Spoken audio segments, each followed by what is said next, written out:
Good evening. I'm doing another vlog. This is the second vlog today. It's been an interesting week, and I just got permission to go ahead and tell my sister's story. So, my sister this week is a victim of identity theft. Unfortunately, during this time of pandemic, thieves are taking advantage, or at least trying to take advantage, of the unemployment system. So my sister works at a hospital. I've talked about it before. She is an essential worker. She has worked the whole entire time this has been going on. She has not, I don't believe she's ever filed for unemployment. She's just always worked. And so anyway, someone has her name and her social security and her address and filed an unemployment claim against her, or with her name. And so her manager came to her this week and said, hey, you didn't file for unemployment for any reason, did you? And Holly's like, of course not. Sherry's like, I didn't think so, but HR just called and someone has filed an unemployment claim in your name. And so HR instructed Holly to call the unemployment office. And so Holly called the unemployment office, and they must have a separate fraud line because she got through right away. If you know anything about unemployment in the last couple months, it's been crazy. All the state systems, websites have been overwhelmed. All the phone lines have been overwhelmed. It's been next to impossible to actually talk to a representative. So Holly got through right away, so I'm just assuming they had a separate department for fraud issues like this. So she was talking to the unemployment office, and so what happened is someone filed a claim using her name, social address. The only thing different, and the lady confirmed after talking to Holly, was it was an email Holly's never heard of, and it was a checking account that Holly's never heard of. And so what the thief was hoping was the claim would get approved and the money would go to this checking account, which is not Holly's. And Holly just thought this was the most ridiculous form of fraud. Like, it's not easy filing for unemployment. You have to update weekly. You have to fill out all this paperwork. At least in Missouri, it's not easy. I've actually heard of other states that are pretty free with their unemployment, giving money left and right. Unfortunately, it's not like that in the state of Missouri. I say unfortunately because the people who really need unemployment aren't getting it. It's just taking forever. It's like I've heard of people who filed the second week of March and it's now like the first week of May and they still haven't got any benefits. And so it's not easy, so I'm not for sure why this person thought that it was going to be easy, this thief. But as we all know, thieves aren't the smartest people in the world. So I am in the state of Missouri, if I didn't mention that. And it, like I said, it's next to impossible to get unemployment. So this is a scam that is not a well thought out scam, but it is still fraud and it is still an extreme nuisance to Holly. She had a lot. She's now she has to monitor her name and stuff.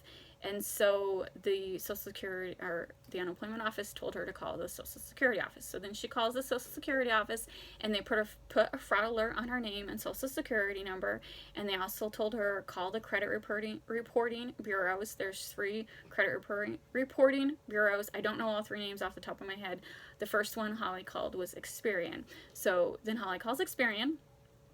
I know I'm talking way fast. I'm sorry. So Holly calls Experian, and out of all these phone calls she's done so far, this was the worst. The Experian, it's a company. They're there to make money. The person you're talking to is a salesperson. But to keep in mind, we all can get basic credit reporting services for free. There's all basic services for free. I don't know the whole story to that. I kind of feel like the government forces these credit companies to do this since identity fraud and theft is so common nowadays. Everyone's systems are getting hacked, and so we're all offered basic fraud services for free. And so when you call Experian, the Social Security office said you don't have to pay for this service, it's free. So she calls Experian and the guy is extremely pushy. He's like, no, it costs blah blah blah. She's like, no, the Social Security lady said it was free. He's like, well, you have to call a different number for the free service, but you really need to do this and pay for this to get like maximum benefits or whatever. And Holly's like, no, all I want is this free service. And he was very pushy, and she actually ended up hanging up on him. He just would not listen to her and would not connect her to the right department. And so she went to Experian's website, and in 5 minutes she had filed for the free service. And they also, in that, when she filed, they said they would let the other 2 credit bureaus know too. It was simple, it was easy. So Holly's tip is, if this happens to you, don't call Experian, use the website. And then the last step was to call the police department and file a police report. I think a lot of people would probably skip this step, but if this happens to you, don't. I don't know this, it's just what I've heard people talking. Like, a lot of people don't like filing police reports. I filed a police report when I had stuff stolen off my front porch. And a lot of people online were like, why are you going to do it? Nothing's going to happen from it. You're right. Nothing happened. My packages were never found. But you know what? There's a record. There's a report. You never know. It might stop someone else from stealing, okay? And so she filed the police report. Her department, they have a fraud department. They didn't blow her off. They took all her information. Matter of fact, they showed up on her porch today, the police, but she was at work. She just has one of those door cameras, and she saw that there was police on her step with paperwork. And so she's going to call tomorrow morning and see, like, if she needs to come to the office to sign any paperwork, because she wants to pursue this. The police, when she talked to the police, they said they were going to contact the unemployment office and get this email and get this checking account and do their best to trace backwards and get a hold of this person. Even if the person never got the $320, that's what her claim would have been. But they could have. And even if they didn't get any money, they still stole her identity. They still attempted the fraud. And so it is still illegal, and I am glad the police are taking it seriously. So going back to the $320, I got ahead of myself. Holly got a letter today in the mail from the unemployment office. It was called a determination of status of wages of the insured worker, and it basically said, if you qualify, you will get $320 a week. And it had like her salary and stuff, so it's like she was telling me she's so glad that it didn't get forwarded to someone else's address, because it's personal information. She doesn't want this fraud person to know her address, or her salary information. But going back to this fraud person, you don't know who it is. It might be someone in Missouri. It might not be someone in Missouri. It might be someone in a foreign country who just mined a bunch of names and is filing 50 requests and hope one of them goes through. It's not I don't know, it just doesn't seem the brightest scam, because most states don't make this easy to file. So it didn't work for Holly. They're not making any money off of Holly. But it ain't gonna work in the state of Missouri, which I'm glad. I'm glad Missouri is taking this seriously. And Holly's hospital took it seriously. They didn't just mindlessly sign something and approve it. Did I already mention this? Some states are a lot easier than others. Like, even talking about the IRS and the stimulus checks. Like, did you hear that even like dead people got stimulus checks? And I don't know, I haven't really researched it too hard, but like the IRS is saying, oh, please return those checks, but they're not. How are they gonna follow through on that?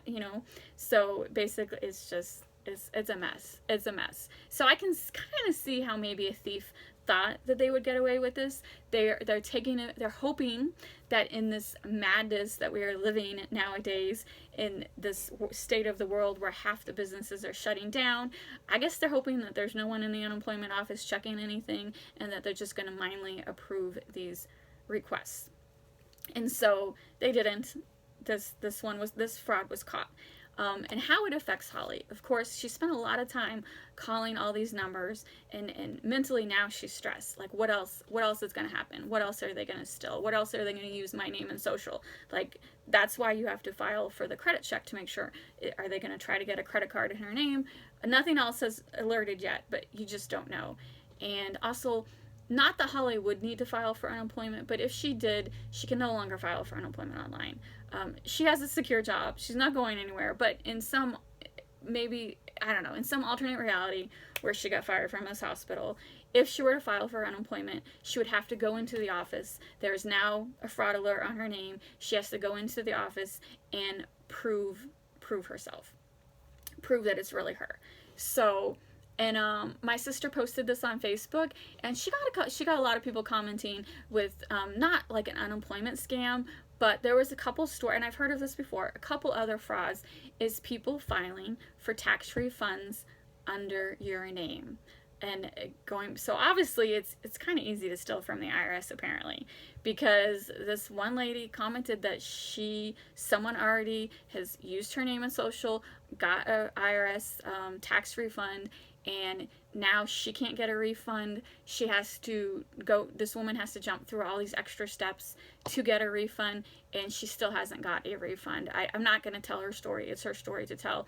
But that's another common fraud, is filing tax refunds under different people's names. And when that happens, it's a mess. And you don't get your tax refund. So I personally never have to worry about that, because let me tell you, it's been at least 10 years since I've got a tax refund. So I'm assuming if anyone tried to use my name to get a tax refund, it would immediately throw up a flag, because it'd be like, wait a minute, this person don't get refunds. So unfortunately, I don't know. It was really upsetting to Holly. I'm upset for her. It just sucks that there's people in the world like this. So how did this happen? We'll never know, like, how Holly's name got stolen. She's very good about keeping her stuff private, like her personal information. She doesn't really file for, she doesn't do crazy shopping online. She doesn't file for tons of credit cards. The only thing she's done this year that is different is they did buy a used car a couple months ago, and it wasn't the best experience ever. It was at a car dealership across state lines. It ended up being not the best experience ever. So the only thing she can think of is maybe, this company probably doesn't have the best security, cyber security, or even office security. So she really thinks that's probably how someone got her name and information. She'll never know. It's just speculation. It could have happened in numerous places. You read every day about companies, like credit card companies, or and websites where their information is stolen. So it's a risk, everyone takes every day if you buy something from the internet. And so that is why it's important to sign up for these free credit services. And just remember, there are free services out there. If you don't want to pay for the added benefits, you don't have to. So do basic credit monitoring service. And I've already been going on for 12 minutes. And anyway, I just wanted to share Holly's story. I just want you guys to be aware, pay attention to your mail. If you get something from the unemployment office, don't throw it away because you're like, oh, that doesn't apply to me. Someone could be using your name. So follow through with that stuff. And if anyone else has had anything crazy like this happen, comment down below. I'd love to get a discussion going on. I'd love to hear about other stories, so we know what to look out for. We know what kind of scams are going on right now. I would have never thought that someone would use someone else's name to file for unemployment. I would have never thought. But it happened. It happened. So anyway, thanks for watching, and I will see you guys later.